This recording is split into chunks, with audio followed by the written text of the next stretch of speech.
Hi అండి. కందగడ్డ ఎంత తియ్యగా ఉన్నా కూడా ఇంకొంచెం తియ్యగా ఉంటే బాగుండు అనుకునే వాళ్ళ కోసం ఈ వీడియో అండి.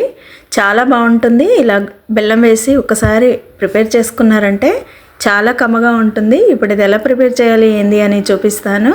పిల్లలకైతే చాలా నచ్చుతుందండి. ఎందుకంటే ఎక్కువ స్వీట్గా ఉంటుంది కాబట్టి పిల్లలు ఎక్కువగా ఇష్టంగా తింటారు. ఇప్పుడు ఎలా చేసుకోవాలి ఏంది అని చూపిస్తాను. ఇప్పుడు నేను పావు కిలో కందగడ్డను తీసుకున్న 10 నిమిషాలలో ఉప్పు నీళ్ళలో వేసేసి మరకలు ఏమన్నా ఉంటే కట్ చేసి ఒక ప్లేట్లో వేసుకున్నాను. ఇప్పుడు వీటిని ఒక కుక్కర్లో వేసుకోవాలి.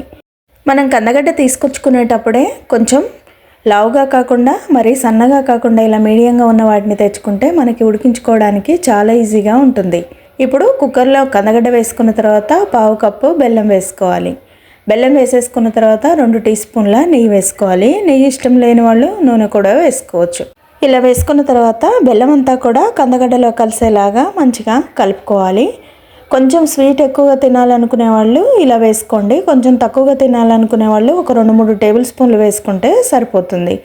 ఇప్పుడు ఇలా వేసేసుకున్న దాన్ని కుక్కర్ మూత పెట్టుకొని విజిల్ పెట్టుకోకుండా పూర్తిగా సిమ్లో ఫ్లేమ్ని పెట్టేసుకొని ఒక 15 మినిట్స్ పాటు ఉడికించుకోవాలి. 10-15 మినిట్స్ పాటు విజిల్ అనేది పెట్టొద్దండి.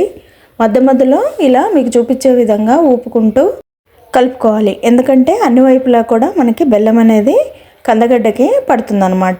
ఇప్పుడు ఇలా మధ్యలో 1-2 సార్లు మనం ఇలా కలుపుకుంటూ కుక్ చేసుకోవాలి. ఇలా పూర్తిగా కుక్ చేసుకొని ఒక 15 మినిట్స్ తర్వాత చెక్ చేసుకోవాలి. చూసారా, బెల్లం అంతా కరిగిపోయి కందగడ్డకి మొత్తం పట్టేసింది. ఇప్పుడు దీన్ని ఒకసారి ఫోర్క్తో మనం చెక్ చేసుకుందాం. మంచిగా ఉడికిందా లేదా అనేది ఒకసారి చెక్ చేసుకుంటే మనకి ఈజీగా తెలిసిపోతుంది. ఎంత సాఫ్ట్గా ఉండిందో చూసారా. చాలా త్వరగా తక్కువ టైంలో మనకి కందగడ్డ అనేది ఉడికిపోతుంది. చాలా టేస్టీగా ఉంటుంది. ఒకసారి ఈ ప్రాసెస్లో ట్రై చేయండి. మీకు బాగా నచ్చుతుంది. నచ్చితే లైక్ చేసి సబ్స్క్రైబ్ చేయండి. Thank you.